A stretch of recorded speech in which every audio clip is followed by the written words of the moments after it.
성인에게도 과거가 있고 죄인에게도 미래가 있다. 대부분의 사람들은 다른 사람들이다. 그들의 생각은 다른 사람들의 생각이다. 그들의 삶은 다른 사람 삶을 흉내내는 것이다. 그들의 열정은 인용구들이다. 나쁜 시는 진실된 마음에서 나온다. 위험하지 않은 아이디어는 아이디어라 불릴 가치도 없다. 예술은 모방이 끝나는 곳에서 시작된다. 역설이 될지 모르지만 예술이 인생을 모방하는 것이 아니라 인생이야말로 예술을 모방한다고 하는 것은 역시 진실이다. 비애는 인간이 품을 수 있는 감정 가운데 최고의 것이며 동시에 온갖 대예술의 전형과 시금석임을 이제야 깨달았다. 평론가의 의견이 아무리 갈라지더라도 예술가는 자기 자신과 일치한다. 인생의 비밀은 예술 속에 있다. 인생과 문학을 생각하면 할수록 점점 더 나는 통감한다. 모든 훌륭한 것들의 배후에는 개인이 서 있으며 인간을 만드는 것은 시대가 아니고 시대를 창조하는 것이 인간이라는 것이다. 인생은 모두 다음 두 가지로 성립된다. 하고 싶지만 할 수 없다. 할 수는 있지만 하고 싶지 않다. 인생의 비밀은 어울리지 않을 듯한 감정을 결코 지니지 않는 것이다. 분수에 맞게 사는 사람은 상상력의 부족에 시달린다. 상대가 이기는 카드를 갖고 있을 때 사람들은 공정한 게임을 하자고 한다. 젊을 때는 인생에서 돈이 가장 중요하다고 여겼다. 나이가 듣고 보니 그것이 사실이었음을 알겠다. 교육은 참으로 훌륭한 것이다.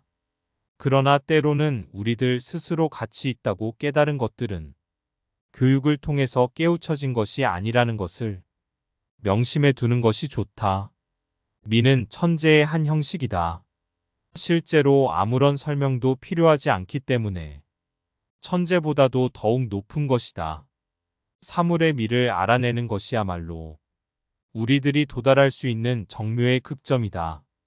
색채 하나조차도 개성의 발달에 있어서는 선악의 관념보다도 더욱 중요한 것이다. 전쟁에서는 강자가 약자라는 노예를, 평상시에는 부자가 빈자라는 노예를 만든다. 전쟁이 나쁜 것이라고 생각되는 한, 전쟁은 언제까지나 그 매력을 지닐 것이다.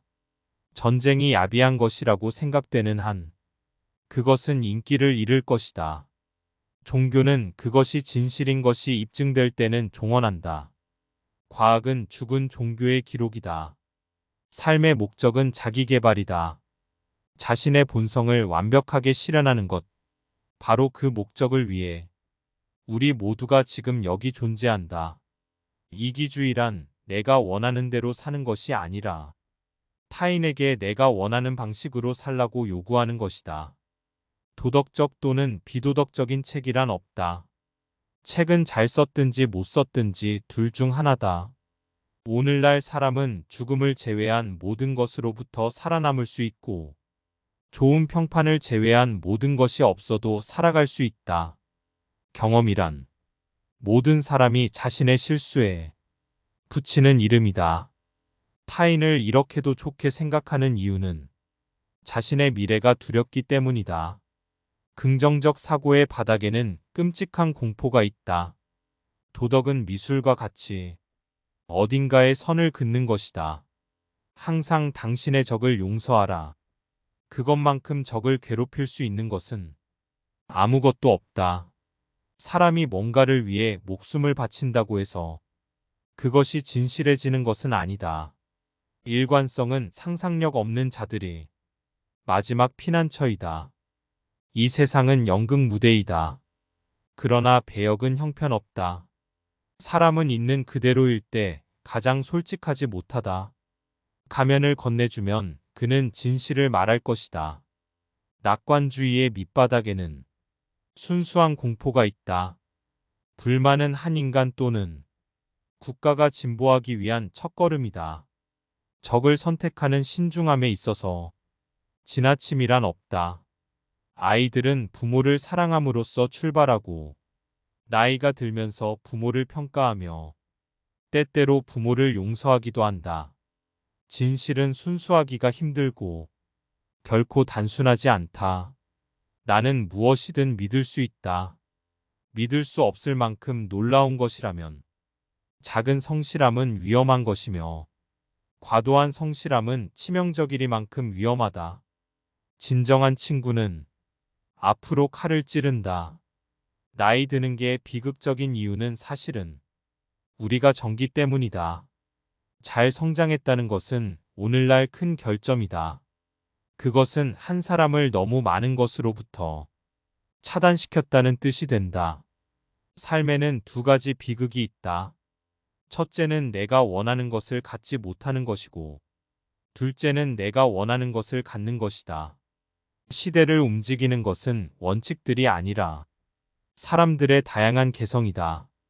누구나 친구의 고통에는 공감할 수 있다. 하지만 친구의 성공에 공감하는 데는 정말 착한 천성이 요구된다. 삶의 첫 번째 의무는 가능한 한 예술적인 삶을 사는 것이다. 두 번째 의무가 무엇인지는 아직 아무도 모른다. 유혹을 제거하는 유일한 방법은 그것에 굴복하는 것이다. 사람들이 내게 동의할 때마다 난 내가 틀렸다는 생각을 하지 않을 수가 없다. 사람들을 좋고 나쁜 것으로 구분 짓는 것은 불합리하다. 사람들의 성향은 매력적이거나 지루한 것, 둘 중 하나이다. 자신을 사랑하는 것이야말로 평생 지속되는 로맨스다. 오늘날의 언론에 대해선 칭찬할 말이 많다. 언론은 교양 없는 자들의 의견을 전해줌으로써 끊임없이 우리 사회의 우둔함을 깨우쳐준다. 여러 번 반복해서 읽는 즐거움을 누릴 수 없는 책이라면 아예 읽을 필요가 없다. 동물에게 잔인한 사람은 다른 사람을 대할 때도 마찬가지다. 사람의 마음은 그가 동물을 대할 때의 태도로 알 수 있다. 사랑은 언제나 자기를 기만하는 것에서 시작하고 타인을 기만하는 것으로 끝난다.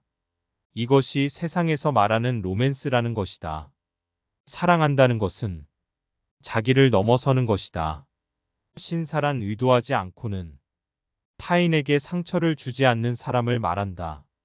사람이 철저히 어리석은 일을 저지르는 것은 예외 없이 가장 고결한 목적이 있을 때다.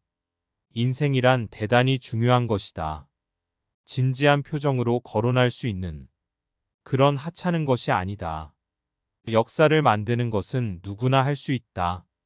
역사를 쓸 수 있는 것은 위대한 인간뿐이다.